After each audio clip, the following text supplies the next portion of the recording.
বন্ধু, আজকে আমরা আলোচনা করব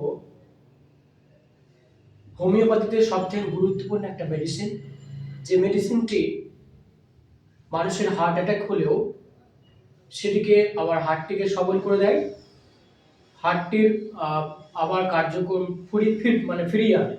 এরকম একটা মেডিসিন নিয়ে আজকে আমরা আলোচনা করব।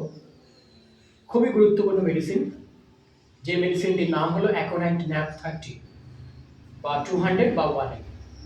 তাহলে ধরুন, বাড়িতে কোনো ব্যক্তির হার্ট অ্যাটাক হয়ে গিয়েছে, হাসপাতাল আপনার বাড়ি থেকে অনেকটা দূর, তাহলে আপনাকে হাসপাতালে নিয়ে যেতে যেতে অনেকটা দূর ডিস্ট্যান্সের জন্য রোগীর অবনতি হতে পারে।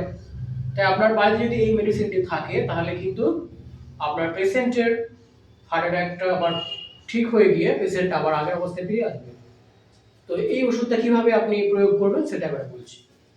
এই ওষুধটা প্রয়োগ করতে হলে আপনার পেশেন্ট যার হার্ট অ্যাটাক হয়েছে তাকে প্রতি 10 মিনিট অন্তর অ্যাকোনাইট ন্যাপের 200 যে পাওয়ারটা আছে সেই পাওয়ার ওষুধটি প্রয়োগ করতে হবে।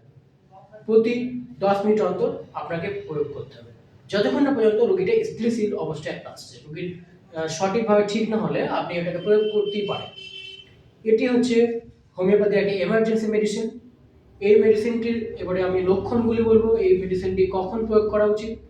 রোগী প্রচুর ভয় পেয়ে গিয়েছে, রোগী বলবে আর আমি বাঁচবো না, রোগী অস্থির হয়ে পড়বে, রোগী খুব জল তেষ্টা পাবে, এরকম একটা অবস্থায় আপনি রোগীকে অনায়াসে দিতে পারেন অ্যাকোনাইট ন্যাপের যে মেডিসিন ওটা দিতে পারেন, এবং এটা প্রয়োগ করলে রোগী আবার আগের অবস্থায় ফিরে আসবে।